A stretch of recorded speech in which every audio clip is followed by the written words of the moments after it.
बस्तर में एक पखवाड़े में नक्सलियों ने 3 बीजेपी नेताओं की हत्या कर दी।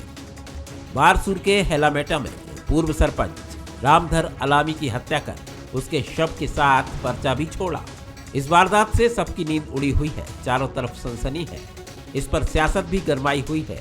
बीजेपी ने इसे टारगेट किलिंग बताया है।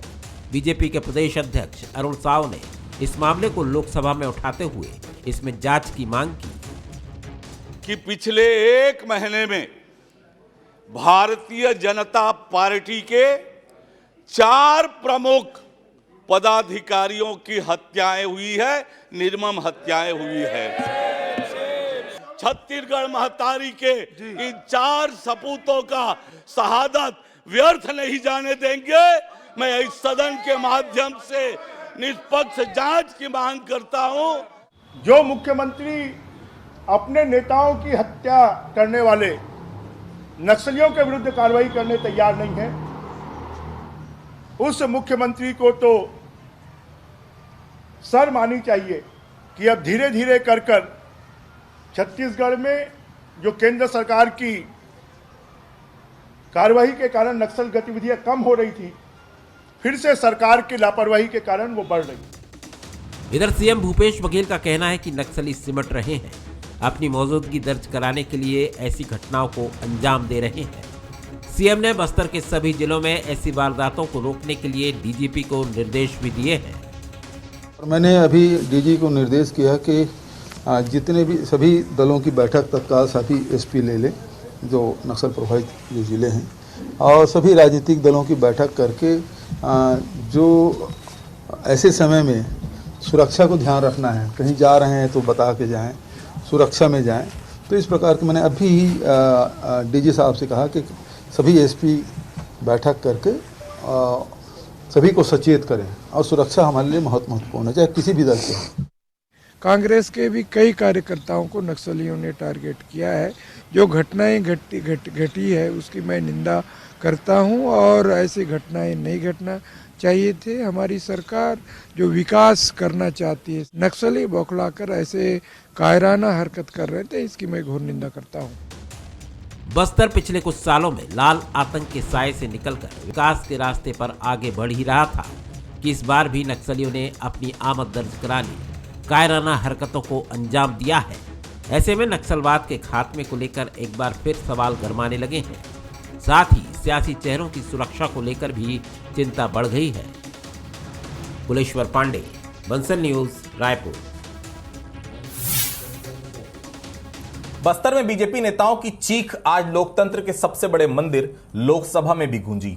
भाजपा प्रदेश अध्यक्ष और बिलासपुर सांसद ने खुले तौर पर इसे टारगेट किलिंग का नाम दे दिया। टारगेट किलिंग मतलब इसका आसानी से समझा जा सकता है सोच समझकर सुनियोजित तरीके से किसी दल विशेष के नेता को टारगेट कर मौत के घाट उतारना। जाहिर है इस मामले की गूंज छत्तीसगढ़ से दिल्ली तक पहुंचना एक बड़ी सियासी सरगर्मी की तरफ इशारा कर रहा है। भले ही नड्डा के बस्तर दौरे के बाद इसे श्रद्धांजलि देने तक के सियासी नजरिए से अभी देखा जा रहा है, लेकिन भाजपा की नजर इस मुद्दे को दूर तलक ले जाने की है।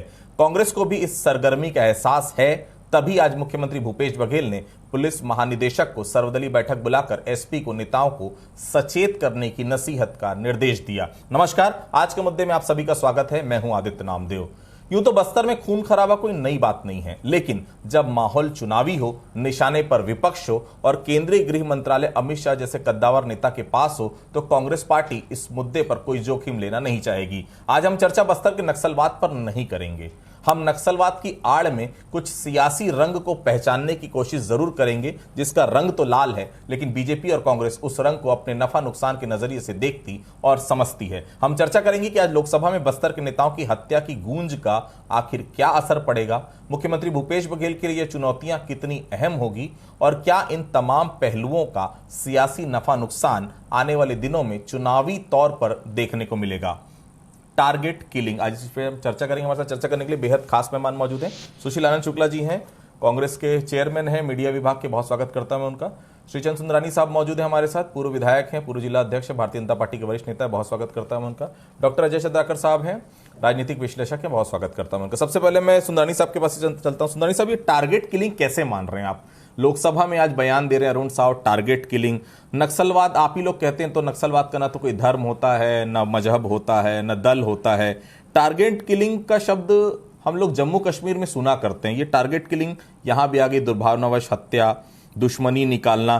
तो क्या मान लिया जाए कि झीरम की घटना भी एक टारगेट किलिंग थी? सुंदरानी साहब जी, सुंदरानी जी।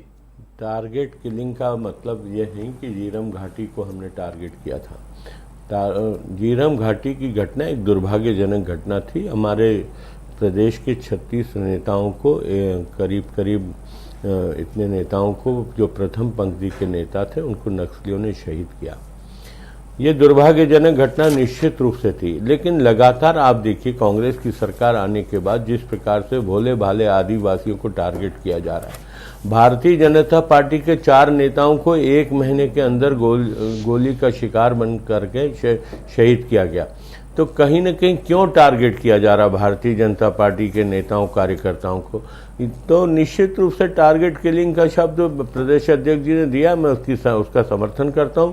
और इसकी एनआईए से जांच होनी चाहिए कि लगातार क्यों ऐसा हो रहा है। और एक तरफ कांग्रेस पार्टी कहती है कि हम नक्सल समस्या को काफ़ी गंभीरता से ले रहे हैं और छत्तीसगढ़ में नक्सल से मुक्त होने जा रहा है छत्तीसगढ़। वास्तविकता कुछ और है। वास्तविकता यह है कि कांग्रेस का हमेशा नक्सलियों के प्रति नरम रुख रहा है और कभी वो अपने भटके हुए साथी बताते हैं, कभी कोई नेता का बयान आता है, कभी कोई नेता, दिग्विजय सिंह जी या कभी भूपेश बघेल जी भी उनसे बातचीत का रास्ता बनाने की कोशिश करते हैं। और लगातार जो 4.25 साल की कांग्रेस की सरकार है, नक्सलियों के प्रति हम लचीला रुख अपनाया। भारतीय जनता पार्टी ने हमेशा गोली का जवाब गोली से दिया और नक्सलवाद को समाप्त करने की दिशा में डॉक्टर रमन सिंह जी की सरकार ने बहुत बड़े कदम उठाए थे। सरगुजा पूरी तरह से मुक्त कर दिया था और बस्तर भी 2022 तक मुक्त करने की योजना थी। दुर्भाग्य से झूठे नारे, झूठे वादों की सरकार कांग्रेस की आ गई और ये एक्सीडेंटल सरकार आने के कारण नक्सलवाद का सफाया तो नहीं हुआ, लेकिन आज भारतीय जनता पार्टी के कार्यकर्ताओं को टारगेट करके गोली का शिकार बनाया जा रहा है। ठीक है सुशील जी, सर्वदलीय बैठक बुलाकर होगा क्या? सुरक्षा में कटौती का बड़ा आरोप भारतीय जनता पार्टी लगा रही है। आपने कहा सीएम साहब ने आज की सूचना देनी चाहिए, तो सूचना देने से तो दिक्कत ये होगी कि अगर सूचना लीक आउट होगी तो और दिक्कत हो सकती है। क्या कहेंगे, क्या बहुत का मतलब इसमें मायने कुछ रखेगा सर्वदलीय बैठक बुलाने से, तमाम चीजों से, क्योंकि सुरक्षा का मामला है और निश्चित तौर पर सरकार आपकी है? सुशील जी। आदित्य जी, जो आपने सवाल किया उसका जवाब मैं अंत में दूंगा। पहले जिस विषय को सुंदरानी जी ने उठाया है, बेहद ही निंदनीय है। जैसा मैं अभी देख रहा था, भारतीय जनता पार्टी के प्रदेश अध्यक्ष श्री अरुण साव 2 दिन से टारगेट किलिंग की बात कर रहे हैं। निश्चित तौर पर हत्या किसी की भी हो, बेहद निंदनीय है, बेहद ही दुखद है। भारतीय जनता पार्टी के 3 कार्यकर्ताओं की हत्या हुई है। निश्चित तौर पे उसकी कांग्रेस पार्टी उसकी निंदा करती है, उन मृतकों के प्रति संवेदना व्यक्त करती है। लेकिन भारतीय जनता पार्टी के राष्ट्रीय अध्यक्ष जिस प्रकार से लाशों पर राजनीति कर रहे हैं, वह गलत है। किसी की भी हत्या हो, नक्सलियों ने किया है, नक्सली वारदात हुई है, उसकी निंदा की जानी चाहिए। लेकिन आप किस आधार पर, आपके पास कोई बिना है? अभी सुंदरानी जी बोल रहे हैं एनआईए की जांच होनी चाहिए। मुख्यमंत्री जी ने कल कहा है आप सबके चर्चा के दौरान कि भारतीय जनता पार्टी की केंद्र में सरकार है, एनआईए की जांच के लिए राज्य सरकार की अनुमति की आवश्यकता नहीं पड़ती है। तत्काल एनआईए की जांच सेंट्रल गवर्नमेंट घोषित कर दे। ऐसा लगता है किसी प्रकार की कॉन्स्पिरेसी है, सीबीआई की जांच घोषित कर दे। दरअसल भारतीय जनता पार्टी की नीयत में खोट है। ये अपने कार्यकर्ताओं के लाशों पर राजनीति कर रही है। झीरम कांड के पहले 15 साल में भारतीय जनता पार्टी की सरकार के दौरान हमारे 108 कार्यकर्ताओं की मौत हुई थी, जिसमें जिला पंचायत के उपाध्यक्ष, जनपद पंचायत के अध्यक्ष, जनपद सदस्य, जिला पंचायत के सदस्य, ब्लॉक कांग्रेस अध्यक्ष, ब्लॉकों के ब्लॉक कांग्रेस के उपाध्यक्ष, वार्ड के अध्यक्ष, सरपंच। तो इस प्रकार हमारे 108 कार्यकर्ताओं की हत्या हुई थी 15 साल में। लेकिन हमने तब टारगेट किलिंग की बात नहीं की थी। हमने टारगेट किलिंग की बात तब कही जब इनके द्वारा हमारे जानबूझ के हमारे परिवर्तन यात्रा को सुरक्षा नहीं दिया गया, जिसके कारण हमारे 32 नेता, विकास यात्रा को सुरक्षा दी जाती है। उसी दुर्गम नक्सली क्षेत्र में जब कांग्रेस के महेंद्र कर्मा जाते हैं, विद्याचरण शुक्ल जाते हैं, नंद कुमार पटेल जाते हैं, उदय मुदलियार जाते हैं, 32 विपक्ष के नेता जाते हैं, पूरी की पूरी सुरक्षा व्यवस्था हटा दी जाती है। उसके बाद डॉक्टर रमन सिंह जी का बयान आता है कि बड़ी चूक हुई। हमने जब मांग किया कि सीबीआई जांच करवाई जाए, पीड़ित परिवार के लोग गए विधानसभा में, उन्होंने कहा, घोषित किया सीबीआई जांच कराएंगे। संभवतः तब सुंदरानी जी भी विधायक थे शायद, लेकिन नहीं करवाया सीबीआई जांच। हमने मांग किया, हमारी सरकार बनने के बाद हमने उस समय मांग किया कि न्यायिक जांच आयोग में षड्यंत्रों को भी शामिल किया जाए, इन्होंने नहीं शामिल किया। हमारी सरकार आने के बाद हमने इसकी एसआईटी के गठन की घोषणा की। एनआईए तब जांच का क्लोजर रिपोर्ट दे चुकी थी, लेकिन एसआईटी को इन्होंने फाइल देने से मना कर दिया। जब हमने जस्टिस मिश्रा के कार्यकाल को आगे बढ़ाया, वो आंध्र प्रदेश के चीफ जस्टिस बन गए, तो हमने उसी जस्टिस मिश्रा आयोग के कार्यकाल को, न्यायिक आयोग के कार्यकाल को आगे बढ़ाया और उसमें षड्यंत्र को शामिल किया। तो भारतीय जनता पार्टी के तत्कालीन नेता प्रतिपक्ष बिलासपुर उच्च न्यायालय चले जाते हैं, उसमें स्टे लेके आते हैं और आज दिनांक तक न्यायिक जांच आयोग के काम में स्टे लगा हुआ है। तो षड्यंत्र कौन कर रहा है? भारतीय जनता पार्टी कर रही है। अब जहां तक आज की बात कर रहे थे जो आप, माननीय मुख्यमंत्री जी निश्चित तौर पे वहां पे जो काम कर रहे हैं नक्सली क्षेत्रों में, उनके जनप्रतिनिधियों की सुरक्षा का मुख्यमंत्री जी की चिंता है। उन्होंने डीजीपी से कहा है सर्वदलीय सभी लोगों को बुलाया जाए, उनके कहीं भी जंगल क्षेत्र में जाते हैं उनके कार्यक्रम लिया जाए, उनको भरपूर सुरक्षा दिया, ये मंशा है। दूसरी बात, जो सबसे महत्वपूर्ण बात जो भारतीय जनता पार्टी के नेता बोल रहे हैं कि इनके लोगों की हत्या हो रही है, यदि आप लोकसभा में जाकर इस बात को उठा रहे हैं तो आपको प्रमाण भी प्रस्तुत करना चाहिए। यदि आप टारगेट किलिंग जैसे शब्दों का प्रयोग करके, आज छत्तीसगढ़ में 80% कमी आई है नक्सल वारदात में, हम नहीं बोल रहे, केंद्रीय गृह मंत्रालय बोल रहा है, एनसीआरबी के आंकड़े बता रहे हैं 58% की कमी आई है नक्सली हत्याओं में, ये हम नहीं बोल रहे हैं, आपके केंद्रीय गृह मंत्रालय जो आपके सबसे बड़े नेता हैं अमित शाह का विभाग बोल रहा है। भारतीय जनता पार्टी भ्रम फैला रही है। चंद्रकर साहब, लोकसभा में बयान है ये अरुण साहब का, क्योंकि प्रदेश अध्यक्ष भी हैं, बिलासपुर से सांसद भी हैं, लोकसभा के टारगेट किलिंग, और सीएम का बयान आ रहा है सर्वदलीय बैठक। सियासी मतलब क्या है इन दोनों बातों का? देखिए आदित्य जी, प्रदेश अध्यक्ष के रूप में साहू जी जो वो पार्लियामेंट में क्वेश्चन उठाए हैं, शायद शब्द जो था उसके चयन में उनसे त्रुटि हो गई, क्योंकि यह जो समस्या है यह कांग्रेस या बीजेपी की समस्या नहीं है। कांग्रेस के भी कई नेताओं की हत्या बिल्कुल बिल्कुल। और जिस तरह से मुख्यमंत्री जी सर्वदलीय मीटिंग की बात कर रहे हैं, यही एक बहुत ही अच्छा वैचारिक मंथन के लिए एक मंच है। हमें याद है सुंदरानी जी उस समय विधानसभा के सदस्य होते थे और डॉक्टर रमन सिंह जी के ही शासनकाल में एक विधानसभा में जिस तरह से सर्वदलीय बैठक हुई थी और काफ़ी वैचारिक मंथन हुआ था, तो इस तरह का पहल स्वागत योग्य है। मूल बात यह है कि मुझे फैज़ अहमद फैज़ का वह शेर याद आता है आदित्य जी, न जाने खून के धब्बे धुलेंगे न जाने कितनी बरसातों के बाद, जिसके ओर सुशील जी अपने विचारों को रख रहे थे। निश्चित रूप से इसे दलगत राजनीति से न देखें, कभी हमारे किसी दल के कभी किसी दल के वहाँ देहावसान तो हो रहा है या निधन तो हो रहा है बस्तर के ही नागरिकों का। और इसके लिए राजनाथ जी जब 2017 में गृह मंत्री होते थे, उस समय जो एक्शन प्लान बनाया गया और उस एक्शन प्लान में एक शब्द आया था समाधान, और समाधान के ऊपर जिस तरह से फेडरल सिस्टम में बात हुई, लेकिन यह कह देना, कोई तारीख डिक्लेयर कर देना कि इतने समय तक नक्सल समस्या का समाधान हो जाएगा, एक पहल हो सकता है, लेकिन इसके लिए जमीन पर दिखना चाहिए। ठीक, सुंदरी साहब, आपको साजिश क्यों नजर आ रही है? 4 नेताओं की हत्या की आप बात करें, इसमें एक तो एक्सीडेंटल मौत थी, लेकिन फिर भी 4 नेताओं की हत्या की बात कर रहे हैं। क्या आपके शासनकाल में 15 साल में कांग्रेस नेताओं की हत्या नहीं है? और क्या केवल जांच की मांग करेंगे, आगे कुछ है? क्योंकि आज जो सीएम ने आश्वासन दिया सर्वदलीय बैठक सुरक्षा बढ़ाने के लिए, क्या संतुष्ट नजर आ रहे हैं सुंदरानी साहब आप? देखिए, मैं चंद्राकर जी की इस बात से सहमत हूँ, सर्वदलीय बैठक होनी चाहिए। मुख्यमंत्री जी को 4.25 साल बाद कम से कम सर्वदलीय बैठक की याद तो आई, या विपक्ष से चर्चा करने की बात तो आई, या बस्तर में अन्य दलों के लोग जो राजनीतिक क्षेत्र में काम करते हैं उन लोगों के साथ बैठ के बात करें। ऐसा निर्देश देकर निश्चित रूप से एक कदम तो अच्छा उठाया, लेकिन 4.25 साल लग गए इसके लिए।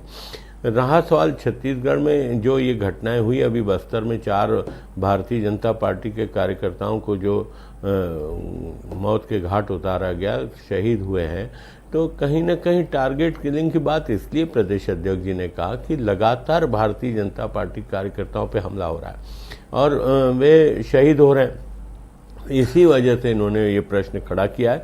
और निश्चित रूप से जब एक साथ एक के बाद एक घटनाएं होगी तो कहीं न कहीं मन में संशय पैदा होगा। मैंने पहले ही कहा कि हमारी सरकार के समय में भी नक्सली हमले हुए, लेकिन उस वक्त अगर 108 कार्यकर्ता कांग्रेस के या 100 से अधिक कांग्रेस के कार्यकर्ता 15 साल में शहीद हुए, तो भारतीय जनता पार्टी की भी लंबी चौड़ी सूची है। अगर सूची में आज नहीं है मेरे पास, लेकिन वो भी सैकड़ों की संख्या में है। और हमारे सांसद के भाई तक को, और फिर कांग्रेस की सरकार बनते हमारे एक विधायक जो बस्तर से इकलौते विधायक चुने गए थे, वे भी शहीद हुए। तो लगातार घटनाएं तो होती रही, लेकिन 4 घटनाएं एक साथ एक महीने में हो जाना, ये कहीं ना कहीं ये इशारा करता है कि भारतीय जनता पार्टी कार्यकर्ताओं को टारगेट किया जा रहा है। और हमारी सरकार के समय में कभी कांग्रेस के, कभी भारतीय जनता पार्टी के कार्यकर्ता, ये है कि कांग्रेस के नेताओं को क्यों कुछ नहीं नक्सली कर रहे। ठीक है सुशील जी, झीरम का मामला गर्म है, क्या ऐसे में इस समय बीजेपी नेताओं की हत्या का मामला ये केवल कोइंसिडेंस है या नक्सली करतूत है? क्या लगता है आपको? दोनों मामले एक साथ सामने आ रहे हैं। देखिए आदित्य, निश्चित तौर पर इसको कोइंसिडेंस ही मानना चाहिए। नक्सलियों का कोई दीन ईमान नहीं होता है। नक्सली अपना टारगेट फिक्स करते हैं, नक्सली वारदात करते हैं। 2 चीज़ों पर आपको ध्यान देना होगा। नक्सली कमजोर हुए हैं, इससे आप इनकार नहीं कर सकते। यदि 80% घटनाएं कम हुई और 58% हत्याएं कम हुई हैं, और ये केंद्रीय गृह मंत्रालय बोलता है, उसके बाद नक्सलियों के, इसके पहले क्या होता था? एड़समेटा हुआ, ताड़मेटला हुआ, झीरम का कांड हुआ। नक्सली सामूहिक रूप से नरसंहार करते थे, गांव में आते थे, अपना अदालत लगाते थे, उसके बाद में गांव वालों के सामने हत्या करते थे। अभी नक्सली क्या कर रहे कि किसी घर में जाके किसी को व्यक्तिगत तौर पे हत्या, जिस प्रकार से हत्या कर देते, तो कहीं ना कहीं इसके अंदर ये उनकी कमजोरी सामने आ रही है। जिस प्रकार से हमारी सरकार बनने के बाद विश्वास, विकास और सुरक्षा का मूल मंत्र लेके हमारी सरकार आगे बढ़ी, नक्सलियों की कमर टूटी। हमने 300 से अधिक जो स्कूल इनके समय बंद कर दिए गए थे कि नक्सल क्षेत्र में गुरु नहीं जाएंगे, वहां बच्चे नहीं मिल रहे, हमने 300 से अधिक स्कूलों को शुरू किया। ऐसे ऐसे दुर्गम क्षेत्रों में हमने रास्ते बनाए जहां पे 15 साल तक इन्होंने नहीं बनाया था। आज बस्तर के लोगों का भरोसा जीता है हमने। बस्तर के लोगों को ऐसा लगता है कि जो सरकार है उनकी सुरक्षा की दिशा में काम कर रही है। नक्सलियों से ज्यादा भरोसा अब सुरक्षा बलों को लोग दे रहे हैं। तो यही कारण है कि बस्तर में आज जो नक्सली हैं वो कमजोर हुए हैं। और इसका कारण है कि 15 साल तक आपने बस्तर में सुरक्षा के लिए क्या किया? आपने कोई सामरिक नीति बनाई थी? आपकी क्या युद्ध नीति थी नक्सलियों से निपटने की?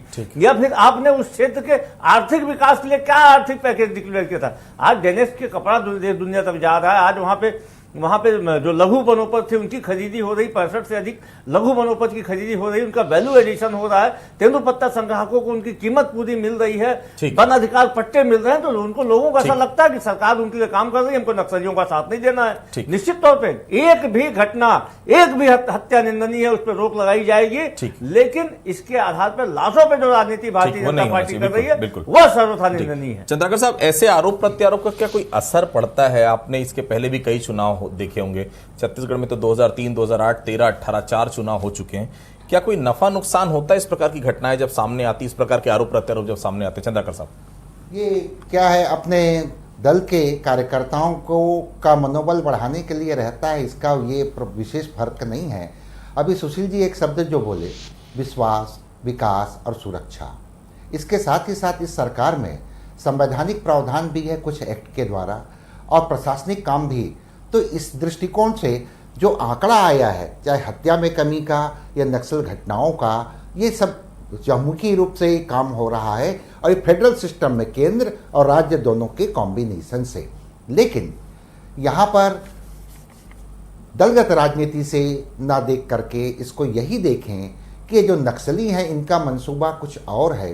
या जब राजा भंजदेव के महल में जो गोली कांड हुआ था, वहाँ से लेकर के अगर हम चलें 71 का युद्ध, 71 के युद्ध के बाद 80 से 90 का दशक, और 90 से जो 2004 का दौर था, और 4 के बाद 2013, 11, 12, 14 से 16 तक ये बहुत ही विभत्स स्थिति थी।